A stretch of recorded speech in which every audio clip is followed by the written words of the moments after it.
guys. All right, we have the UCF head women's basketball coach, Sytia Messer, and she will go ahead and open up the floor to questions. First of all, let's get started talking space game. I'd see the appropriate colored suit coming in here. How exciting is that as that game comes up with the uniform and the tribute to the aerospace and all Space that? games are so exciting. Our players get so excited about it. We get new uniforms, so they love that. And then just the crowd. The crowd is always good. And so I wanted to make sure I blend in and did my job with the outfit. So we did our part in that area. And obviously the game didn't go the way you wanted to. Very close game at the end. You mentioned the crowd, though. I think this might be the loudest game we've seen in a while with the way this battle was. That certainly was a factor in helping you guys get back in the game. Yeah? I am so thankful for the crowd. There was times where they were our sixth man in the energy and what they brought and what they did. So really good crowd, and we appreciate everybody. Again, we unfortunately the outcome didn't come the way we wanted, but I heard the crowd, our team heard them, and they did a great job. What was it in the fourth quarter that kind of took you guys out of the rhythm, I guess, or even to some extent the second half? I mean, I know there was a lot of turnovers. Whether I'm talking to you, Coach Dawkins, Coach Mosley with the Magic, they would look at this and say too many turnovers. I know that part. But do you feel like there was an element maybe of forcing passes? Was it something Cincinnati was doing? Where did you see that kind of taking place? Well, I would say the biggest difference, turnovers, but also offensive rebounds. We gave up too many, and we gave them up at crucial times. The game of basketball sometimes is about momentum, right? You feel good, you get in a rhythm. And there were times when we felt like we got big stops, but they stepped up and got great offensive rebounds and was able to capitalize on that. And that comes back to bite you. And I thought that was a big difference in the game for us. Coach, Cincinnati ended up shooting the most attempts from beyond the three-point line this season, but as far as UCF opponents go, you've had a few of them shoot north of 30. When you look at the perimeter defense so far this season, and today especially, what are you seeing? Say that last part. What are you seeing there with perimeter defense? Well, we want to challenge people to, sometimes step up and make shots. And so you see sometimes a higher percentage of attempts because we're allowing that, and we're trying to key in on key players. Okay. And well, we've been talking about what didn't go right. Let's go about what did go right to start the game. Obviously, you got off to a very fast start. First quarter lead in 2025 with that. A big part of that was Emily Rodriguez. Speak to how she performed here. What did you see her doing today that was different to get her those, what was it? I think it was 6 points in the first quarter and then 11 to finish. Yeah.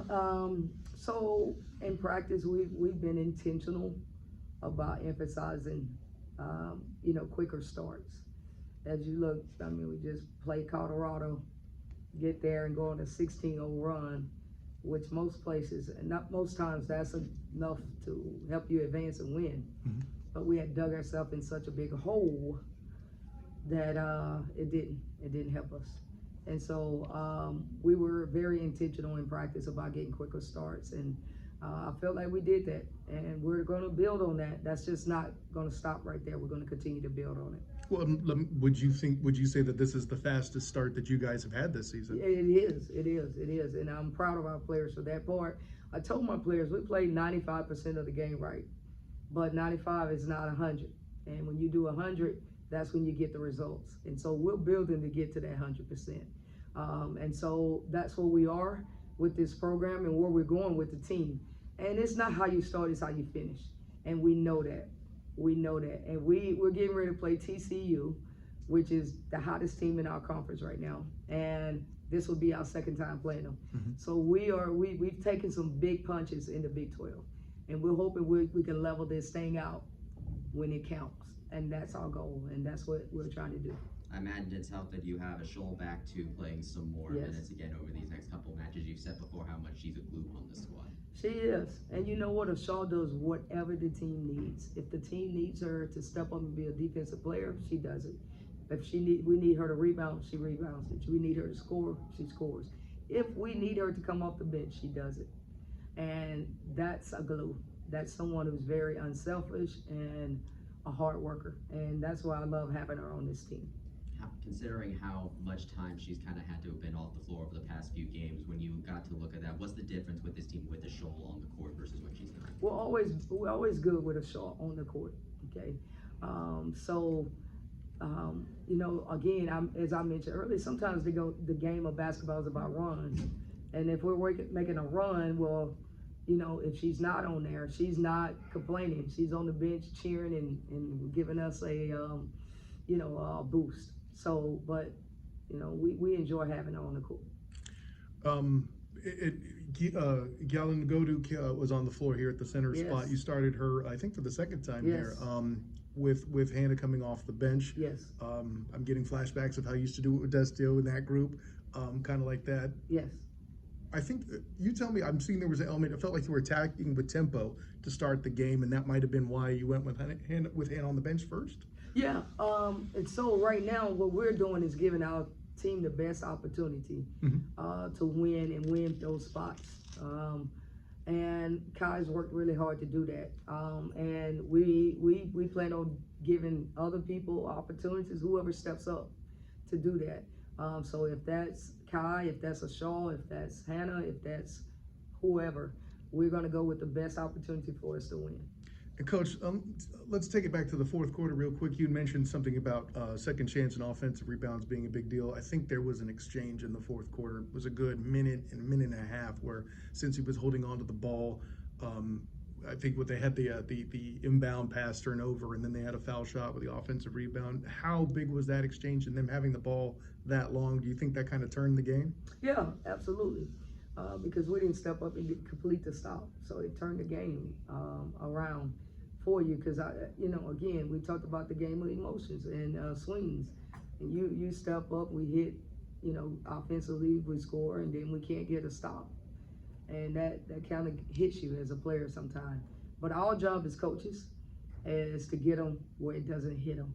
And we figure out how to get that rebound, how to get that stop, and we go out and attack and put them on their heels. And that is coming. I promise you that. So, great question. Coach, you also had KP shooting above 300 from the floor for the first time this calendar, or first time in a couple of games. What has it been like kind of working through KP through these past couple of games from the floor? You know, KP is led the Big 12 in scoring, right? So we know what she can do. We're hoping that it clicks. You know, right now sometimes she's struggling a little bit from the offensive standpoint, but we know that she's going to be fine and she's going to figure out how to get herself going, and we're going to help her get there. Coach, obviously you mentioned already the TCU rematch. I'm going to be going on the road to Fort Worth to do that battle. There in particular, mentioned playing them earlier and it being a dominant victory by them. I'm also reminded that there was a time where there was a team in Auburn that came in, got a big win, and then you took one back. Is there any sort of energy or thought process to be that group and do that again? Is that part of your conversation? That's a great question, and that is our thought process. Our thought process is we got to keep fighting, and it's coming because we got a lot of bullets. And I've said that, you know, as I've mentioned, right before Christmas with the illnesses and different things like that, it's a Shaw injury. Most people, you're implementing and putting in things at Christmas. We were just trying to get our chemistry back.